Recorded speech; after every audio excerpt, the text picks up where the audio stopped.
বিকালবেলা আমি মোহাম্মদ সুজন আপনাদের মাঝে আবারও নতুন কিছু নিয়ে ফিরলাম ভাই। আমি মোহাম্মদ সুজন, সবাইকে কৃষক কিষানীদের সবাইকে আমার পক্ষ থেকে আন্তরিকভাবে শুভেচ্ছা এবং ভালোবাসা।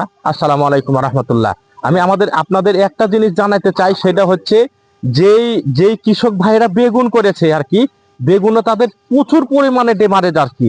কারণ এক ধরনের রোগ এই গাছে সৃষ্টি হয়েছে ভাই। আপনারা কৃষক ভাই, আপনারা ভালো করে দেখবেন এই গাছগুলো আসলে কি কারণে এই ভাইরাসটা কেন হলো। এটা আসলে কৃষকদেরই দোষ, নাকি আসলে মাঠে যারা কৃষি অফিসার যারা থাকে তারা আসলে পরামর্শ দেয় না? আসলে এই কৃষক ভাইরাও কি পরামর্শ নেয় না? আমরা কৃষক ভাইয়ের কাছে এখন জানবো। আমরা কৃষক ভাইকে নিয়ে আসছি। ভাই অনেক মন খারাপ করে আছে, বেগুনে তার অনেক অনেক লস। ভাই আপনি বলেন যে আসলে বেগুন করার পরে আপনার কতগুলো টাকা খরচ হয়েছে এখানে? আমার বহুত টাকা খরচ হয়ে গেছে। আমি এখন বেশ ইয়ে করে বসে আছি, কি করবো, গাছ ধরে বসে আছি, কি পরে বসে করবো।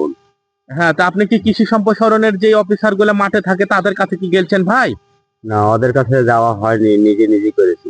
কেন আপনি নিজের পরামর্শ করতে যাই তো আপনার এই ধরনের প্রবলেমটা? আপনি ওদের পরামর্শ হলে ওটাই আমার উত্তম ছিল, ভালো হ্যাঁ, ছিল, কিন্তু ওদের পরামর্শটা তো না নিয়ে আমি তো খুব ইয়ে পড়ে আছি, বিপদে। বিপদে তাহলে পড়ে ভাই গেছি। আপনি এখনো সেই অন্ধকার জায়গাতে থেকে গেলেন। আপনাকে হ্যাঁ, আরো স্মার্ট হতে হবে ভাই।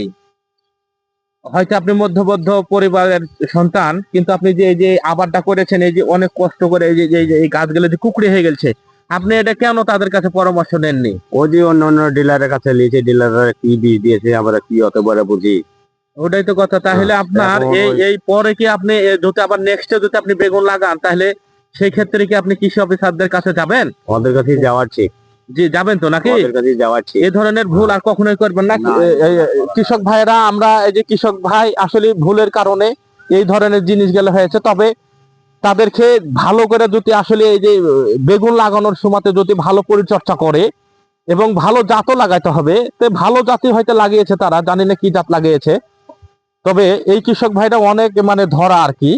তবে যত কৃষক কিষানী ভাইরা আছে, আপনারা দেখবেন যে যে পরিমাণে এই গাছগুলোতে ভাইরাস হয়েছে, তে আপনারা যখন গাছ লাগাবেন তখনই কৃষি অফিসার যারা আছে মাঠে তাদের কাছে অবশ্যই পরামর্শ নেবেন, নাতে আমাদের এই কৃষক ভাইয়ের মতো হয়ে যাবে অবস্থা আর কি। ভাই অনেক বেমারিজ আছে, মানে সেই কষ্টতে আছে, তাকে দেখেই হয়তো বোঝা যায় ভাই যে কি ধরনের অবস্থায় আছে। মানে তার মানসিক মানসিক যে একটা বল সেটাই কিন্তু হারিয়ে যাচ্ছে। তাহলে আমাদের মাঝখান থেকে এরকম যদি একটা ভালো ভালো কৃষক হারিয়ে যায়, তাহলে তো আমাদের এটা দেশের জন্য, আমাদের যে ওই যে বেগুন যে বাজারে এত পরিমাণে দাম বাড়লো, আসলে আমাদের এই কৃষক ভাইগুলো আসলে না জানার ফলে বা এই কৃষি অফিসারের কাছে যায়নি, তারা তার ধরনের এই ধরনের প্রবলেম গুলো হয়েছে।